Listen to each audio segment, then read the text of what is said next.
Rahul Mamkootathil MLA നിയമസഭാ സമ്മേളനത്തിൽ പങ്കെടുക്കുന്നതിൽ കോൺഗ്രസിൽ ആശയക്കുഴപ്പം. തീരുമാനം KPCC അധ്യക്ഷൻ പറയുമെന്ന് പ്രതിപക്ഷ നേതാവ് VD സതീശൻ പറഞ്ഞു.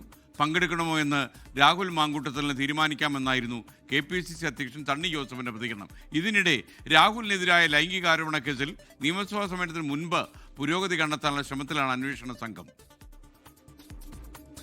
രാഹുൽ മാങ്കൂട്ടത്തിൽ വിഷയത്തിൽ കോൺഗ്രസിനുള്ളിൽ ആശയക്കുഴപ്പം തുടരുകയാണ്.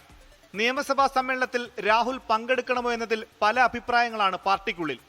തെരഞ്ഞെടുപ്പ് കാലത്തെ നിർണായക നിയമസഭാ സമ്മേളനത്തിൽ രാഹുൽ പങ്കെടുത്താൽ ഭരണപക്ഷം രാഷ്ട്രീയ ആയുധമാക്കുമെന്നാണ് ഒരു വിഭാഗത്തിന്റെ അഭിപ്രായം.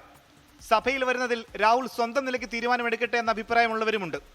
രാഹുലിനെതിരെയുള്ള സസ്പെൻഷൻ നടപടി സ്പീക്കറെ അറിയിക്കേണ്ടി വരുമെന്ന് വിലയിരുത്തലാണ് നേതൃത്വം. അന്തിമ തീരുമാനം KPCC നേതൃത്വം എടുക്കട്ടെ എന്ന നിലപാടിലാണ് AICC. ഉചിതമായ സമയത്ത് ഉചിതമായ തീരുമാനം ഉണ്ടാകുമെന്ന് പ്രതിപക്ഷ നേതാവ് VD സതീശൻ. അച്ചടക്ക നടപടി പ്രഖ്യാപിച്ചപ്പോൾ അദ്ദേഹം വ്യക്തമായി പറഞ്ഞ കാര്യമാണ്. പിന്നെ ബാക്കി കാര്യങ്ങളൊക്കെ സംഘടനാപരമായ കാര്യങ്ങളാണ്. അതെല്ലാവരും കൂടി ആലോചിച്ച്, ഞാൻ ഒറ്റയ്ക്ക് പറയേണ്ടതോ KPCC പ്രസിഡന്റ് ഒറ്റയ്ക്ക് പറയേണ്ടതല്ല, എല്ലാവരുമായിട്ട് ആലോചിച്ച് KPCC പ്രസിഡന്റ് ഉചിതമായ തീരുമാനം പ്രഖ്യാപിക്കും. അതേസമയം നിയമസഭാ സമ്മേളനത്തിൽ പങ്കെടുക്കണമോ എന്ന് രാഹുൽ മാങ്കൂട്ടത്തിന് തീരുമാനിക്കാമെന്ന് KPCC അധ്യക്ഷൻ സണ്ണി ജോസഫ്.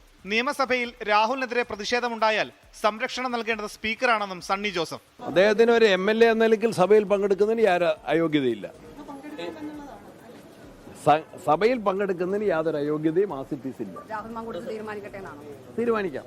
രാഹുലിനെതിരായ അന്വേഷണത്തിൽ നിയമപരമായി മുന്നോട്ട് പോകാനില്ലെന്ന പരാതിക്കാരുടെ തീരുമാനം ക്രൈംബ്രാഞ്ച് അന്വേഷണ സംഘത്തെ കുഴപ്പിക്കുന്നുണ്ട്. മൊഴിയുടെ അടിസ്ഥാനത്തിൽ പ്രത്യേകം കേസെടുക്കാനാകുമോ എന്ന് ക്രൈംബ്രാഞ്ച് നിയമ ഉപദേശം തേടിയിട്ടുണ്ടെങ്കിലും ഇതുവരെയും ലഭിച്ചിട്ടില്ല.